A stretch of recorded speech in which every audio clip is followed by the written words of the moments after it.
Est-ce que tu sais que dans ces chips, il y a des exhausteurs de goût qui te donnent envie d'en manger encore et encore? Ou dans ce soda, il y a des additifs qui peuvent aussi te rendre accro.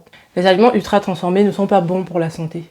Et mon but est de mieux manger pour vivre plus longtemps et être en bonne santé. J'ai donc arrêté les aliments ultra transformés pendant 7 jours et dans cette vidéo, je te dirai ce qui a vraiment changé.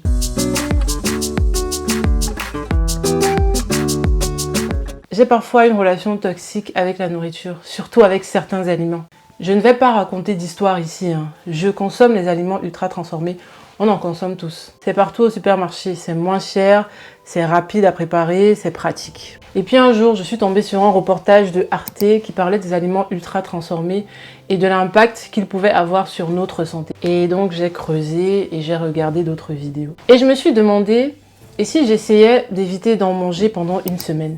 L'idée, c'était de voir si j'allais avoir plus d'énergie, une meilleure digestion, si je n'allais pas trop réfléchir à ce que j'allais manger et aussi le budget. Est-ce que ça allait me coûter plus ou moins cher que ce que je dépense déjà actuellement? Pendant les 2 premiers jours, j'ai eu du mal parce que je ne m'étais pas préparée à faire ce challenge. Je n'avais rien préparé, pas de meal prep ni de batch cooking. Le premier jour pour moi, ce qui était compliqué, c'était le fait de savoir que je n'avais pas le droit de manger certains aliments.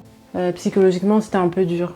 Le soir, j'avais envie de manger de la viande. Du coup, je suis allée au supermarché pour acheter de la viande et j'ai trouvé de la viande hachée surgelée.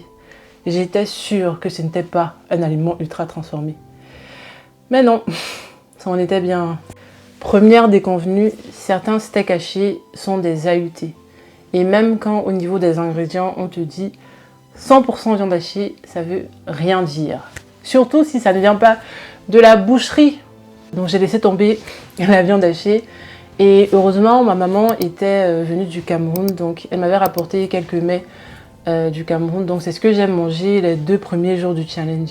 Les jours qui ont suivi, je me suis adaptée. Là j'ai compris qu'il fallait vraiment que je fasse des courses et que je planifie ce que j'allais manger à l'avance pour ne pas me retrouver dans la merde quoi. Tout simplement. Donc j'ai fait des courses pour préparer des repas rapides. Et j'ai redécouvert les légumes bruts surgelés. Et ça a été un réel gain de temps.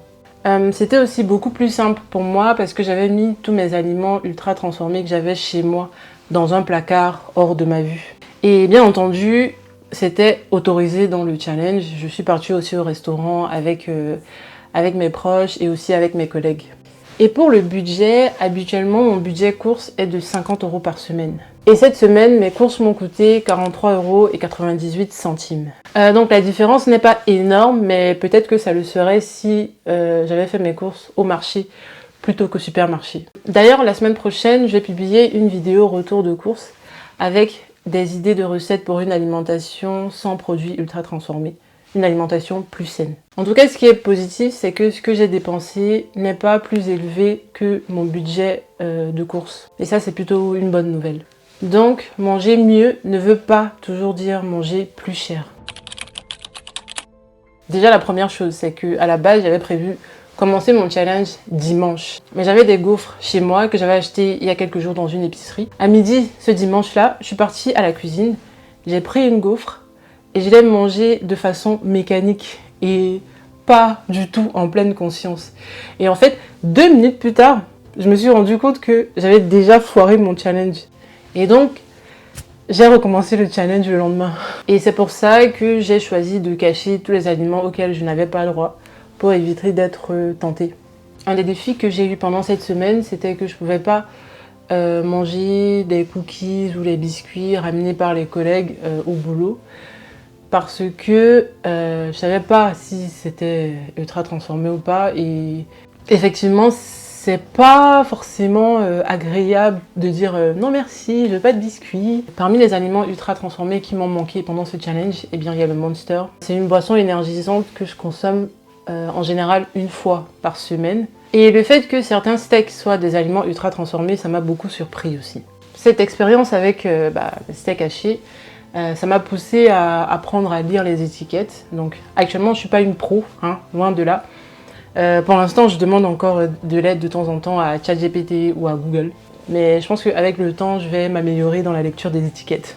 J'avais aussi peur de devoir réfléchir à ce que j'allais manger, à ce que je ne pouvais pas manger. Et c'est vrai aussi que j'avais peur que manger mieux veuille dire préparer tout et donc passer des heures en cuisine. Mais mes appréhensions ont été vite balayées avec des petites choses que j'ai mises en place et qui m'ont fait gagner énormément de temps dans la semaine. À partir du moment où j'ai fait une liste de courses avec un menu précis pour la semaine, j'ai réduit les risques de craquage. Après, j'avais bien conscience que pour ne pas exploser mon budget, je devais cuisiner. J'ai donc choisi d'acheter des légumes surgelés, découpés, qui prendraient 5 à 6 minutes de cuisson. Par exemple, cuisiner ce plat m'a pris 10 minutes. 6 minutes pour cuire les pommes de terre au micro-ondes et 10 minutes pour cuire les légumes sautés avec de la viande.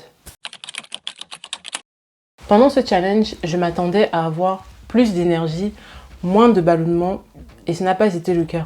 Non, je rigole.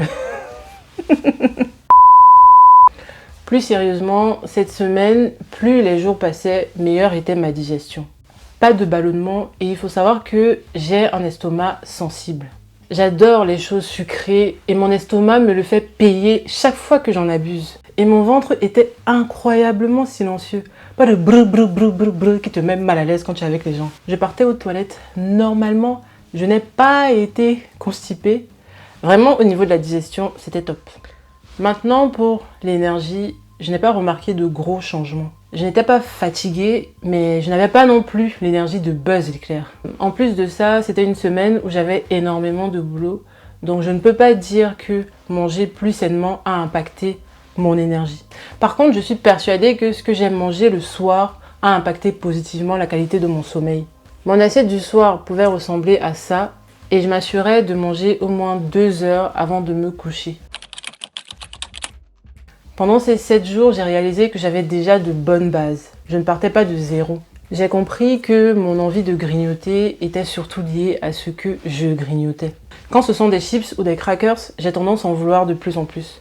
Par contre, quand ce sont des cookies que j'ai fait moi-même, je ne ressens pas le besoin d'en manger 10. Je mange 2 max et je passe à autre chose. Je pense que les additifs font partie des coupables.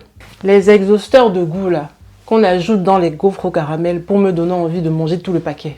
J'ai aussi compris qu'une organisation en amont permet de régler beaucoup de problèmes et de limiter les craquages. Prendre le temps d'établir un menu, faire une liste de courses et choisir des recettes simples et rapides à faire permet de se libérer de la charge mentale pour la semaine. Et j'ai fait le parallèle avec mon alimentation au Cameroun et tout ce qu'on y mange est naturel la plupart du temps.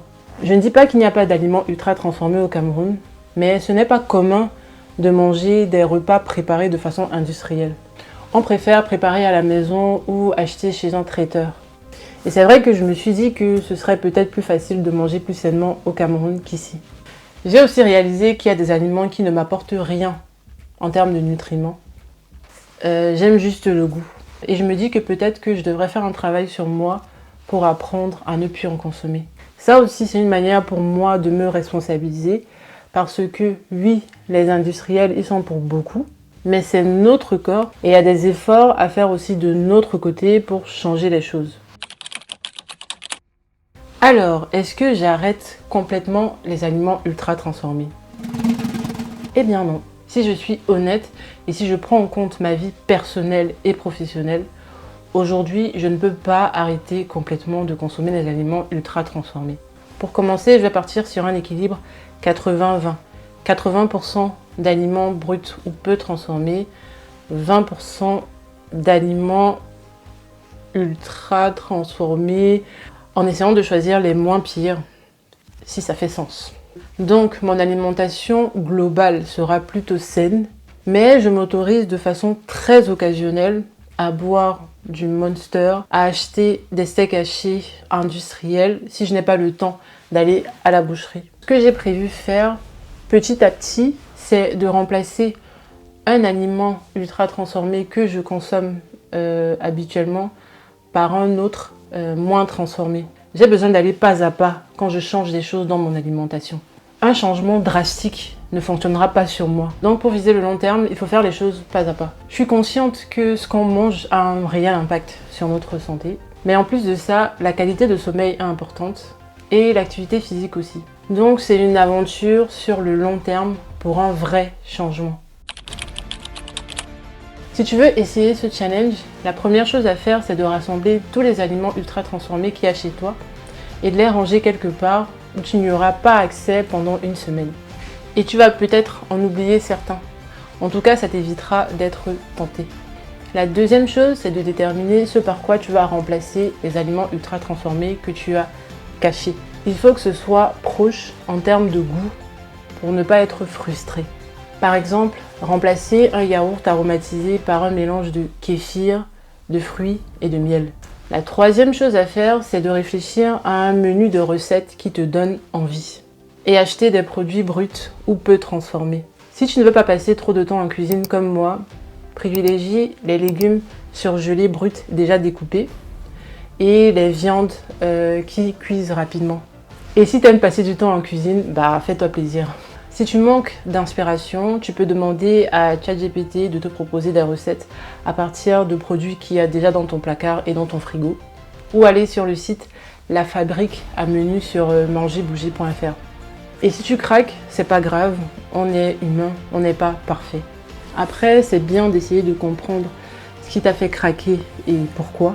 Et peut-être tu réaliseras que ce produit va prendre beaucoup plus de temps pour être remplacé dans ton alimentation.